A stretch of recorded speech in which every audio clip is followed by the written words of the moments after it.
Starting off day number 2 of Magfest 2019. It is now Friday, January the 4th, and I got myself a good parking spot in a covered parking deck right by the convention center, ready to go out and get day number 2 started. But I thought before I did, I would give you guys a quick little pro tip for convention going, and that is, if you have a badge that is vitally important for you to even be able to get into the convention, and they check it at the entrance of any dealer's room or any panel, and you absolutely have to have this, do not take it into the hotel room or the camper or the Airbnb or the friend's house that you're staying. Do not take it out of your vehicle and bring it in there with you. Because if it's possible for you to leave it there, you will. And then you're going to lose all that time going back there, getting it, and coming back. So leave it hanging from the rearview mirror. Do not take it out of your vehicle. And that also goes for, you know, your information and your guidebook and your maps and all that kind of stuff. Leave them in the vehicle, because if it's possible for you to leave it, you will. I've heard stories.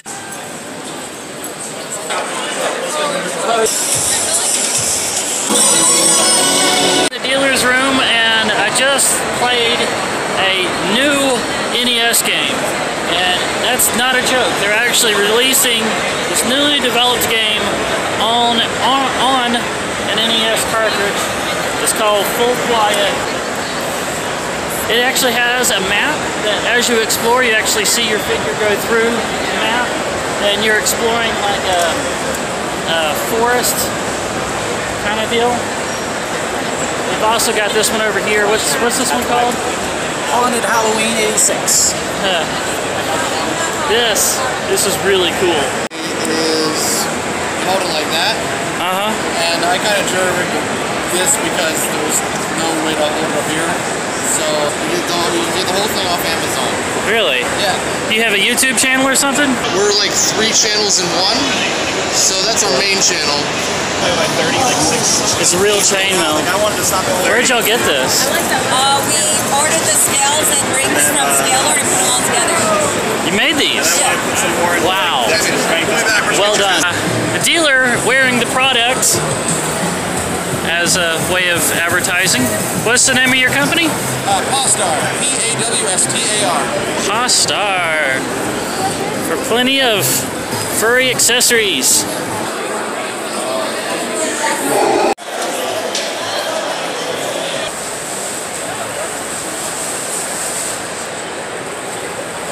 We got a feral Pikachu here that has eaten Ash. The only thing left is his bloody hand protruding from the mouth there. A Pokeball still attached to it. Well done. Well done. He deserved it.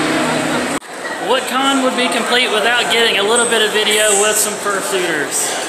Love the fursuiters. And they're into retro video games as well. They got Donkey Kong here. It's a good mix of some of my favorite stuff.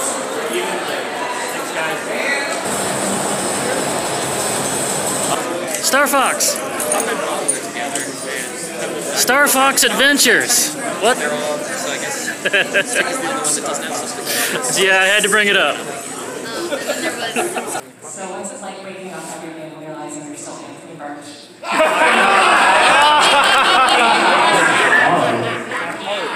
I only kind of half heard that, but you're asking, was it like 10 people for me, at least they're not me? Or waking up every day and realizing you are you. Oh, it's really good. Yeah. But that's the weird thing about that meme is like, I write video games for a living. I have a really great wife and great girlfriend, and I'm a little rich.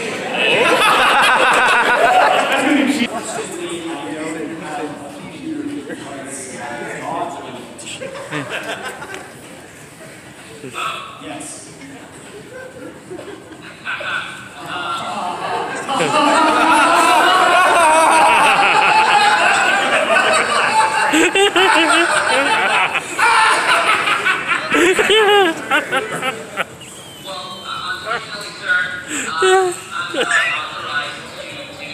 What if I, hey bro, what if I sent you a bunch of Bitcoins? Well guys, it is now Saturday, January the 5th, 2018. It's day number 3 of Magfest, and I had a lot of people warn me that this was going to be the day when the overcrowding reaches its apex. It's going to be a real stew in there, real mosh pit. But I think I've pretty much already seen everything that I really wanted to see over Thursday and Friday. So I'm going to try not to let the overcrowding get to me too much. And also, I survived Dragon Con, so after that, how bad can it be?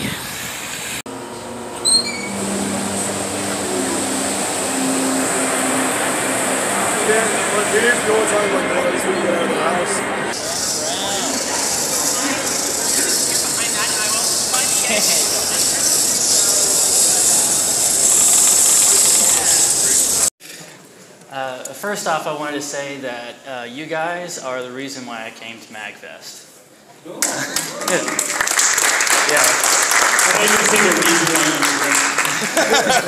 No, the retro gaming community on YouTube is awesome.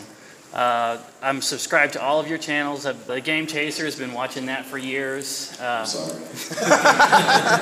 It's a great show. I feel like you guys should update a little more often, honestly. You should upload. I mean, first off, enough with all the farting jokes.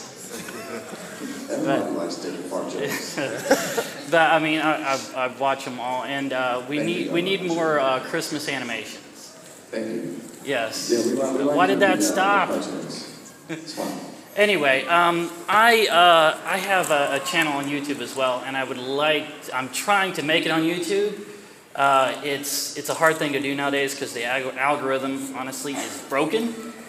So, what would be your suggestion for somebody to try to? This is a tough time to get started in YouTube and try to make it in YouTube, but what should I do? My channel is a strange fusion of retro video games and travel vlogs, and just what should I do to try to make it? It's all about the initial amount of views a video gets in the first few minutes. So if you have 10 friends, 20 friends, 50 friends, 100 friends who you can attract to your show, I would run it like public access and not necessarily like you're trying to have this big internet play. Because if you run it as this grassroots community, I think you're going to succeed on the broad scale a lot bigger than you would if you were trying to be this algorithm guy or this SEO guy. Like, don't try to be like every other YouTuber. Try to do something that's unique, that you think you can provide, that you know there's an audience there to watch. I watch L.A. Beast, and he just eats food and throws up all the time. And it's impossible to not like that guy, because he seems so passionate about what he does. And like, it doesn't matter that you're making a channel about maybe about a specific video game that other people have made a video game about it.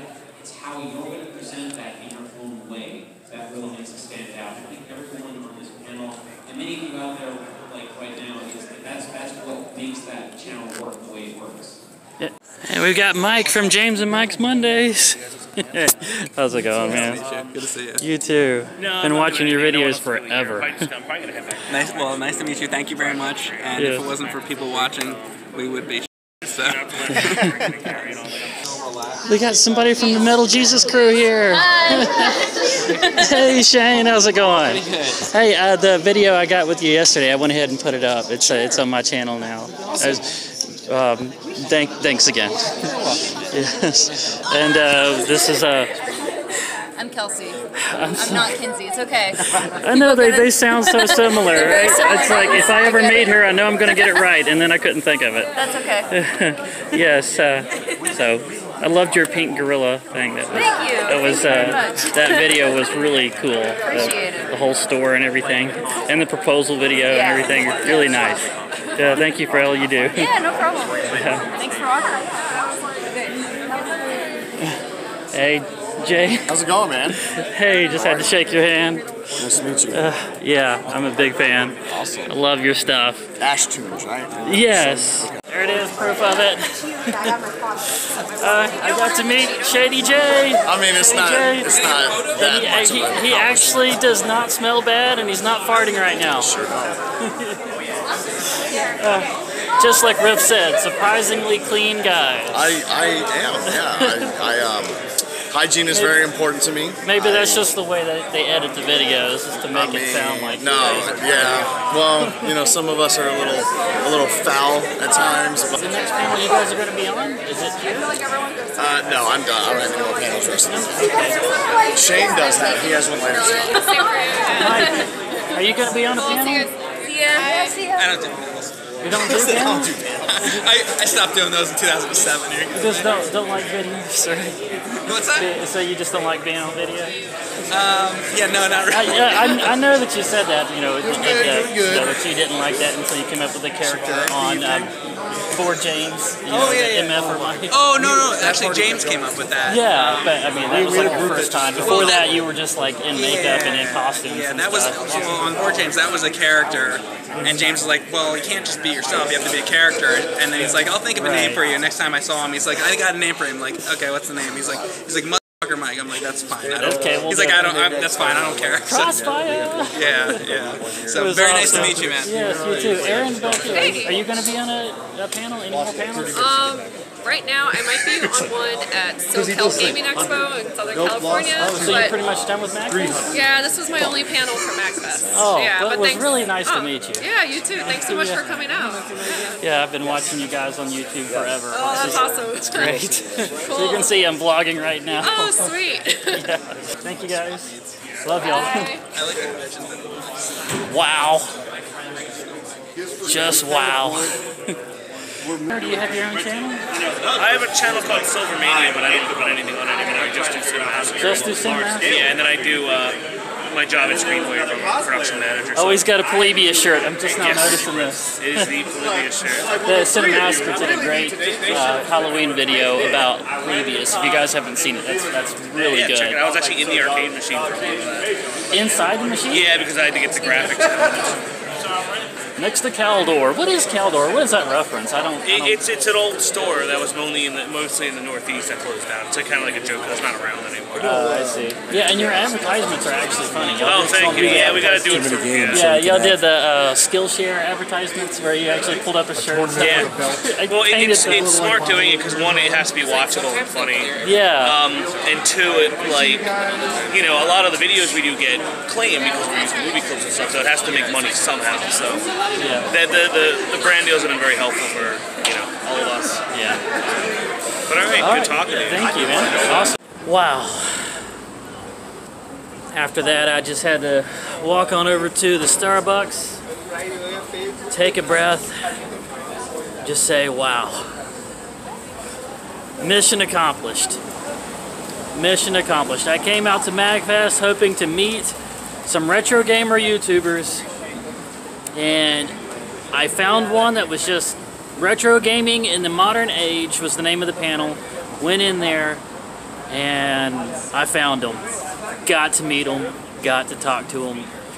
Mission accomplished. That was awesome. Wow. I take back everything I said in the last video about Magfest not having enough YouTubers. I just wasn't seeing them. I guess that maybe they've been hiding off in the back. You know, they probably have their own lobby, their own area to stay away from the general public so they don't get overwhelmed. But they're here. They're here, and I got to talk to them. Even got to ask them that question. What do I do to try to keep going? I don't remember what the reply was, but I got it recorded so I can go back over it, take some of their suggestions, and hopefully apply it and improve this channel with it. Wow.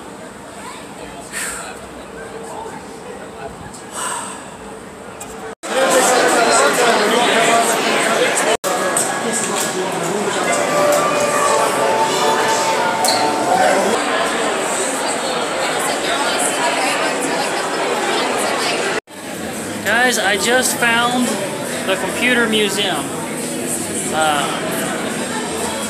lot of it is very video game centric, but take a look at this.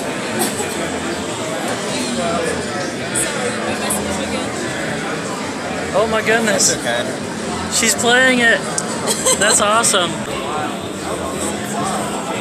What's this computer called? I guess it's a Commodore Executive 64. It's like a portable version of the Commodore 64. Really? Yeah. And you guys are playing, looks like Pitfall 2, the Commodore Amiga.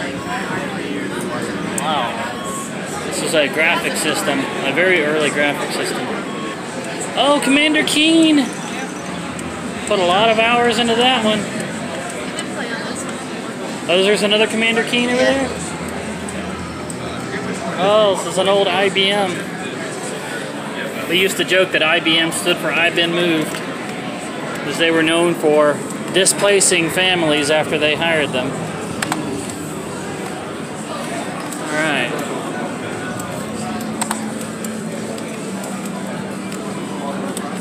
Wow. Castle Wolfenstein. Oh, now that's an old favorite right there. Oh, it's a TRS-80.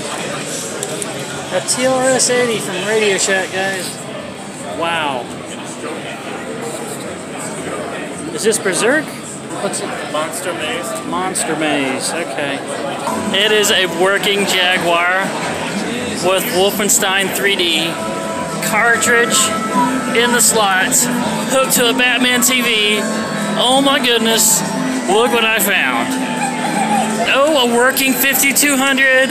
Guys, we got a working 5200 here. The only like 5200, like the only time I've ever heard look at this. Any good about the controller. It's got a couple of controllers that actually work. Yeah. Two 5200 controllers that work side by side. You will never see this again. This, yeah, the Pro System 7800. I actually have one of these. That is really good. And this was actually meant to compete with the Nintendo, but it kind of failed. It was 8-bit though. It had, I mean, look at this. It says Mario Brothers. It says a Nintendo IP on an Atari system. How often do you see anything like that? An Atari 800! Look at that, the Atari 800. Pulled down, okay. So, oh! And then it completely stops. Okay, so you put the cartridge in right here. Just close that back.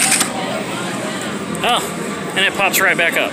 Alright, whatever. I think I'd rather just get an Atari XE that plays 400 and 800 games. It's a new one. A Samsung new one with the only good game that was made for the system, Tempest. Yeah, I'm gonna play this. Some of these consoles I have never seen before. I've only ever seen pictures of them. The one we're looking at right now is the Panasonic 3DO. Yeah, this right here is a dev kit for the 3DS, or part of a dev kit. It's really the only way that I know of that you can take a DS, because it's a DS, not 3DS, but a DS, and project it onto two screens. There's your lower screen and the upper screen, and that's on CRT TVs too, so you get a nice clean picture of that. I think that's 16-bit games. And they've got a few more in here. I've seen people use these, like reviewers use these to be able to capture footage right from the card. So like reviewers can get these, and I think you can get them on eBay. They're like $2,000–$3,000 a piece though. So, man.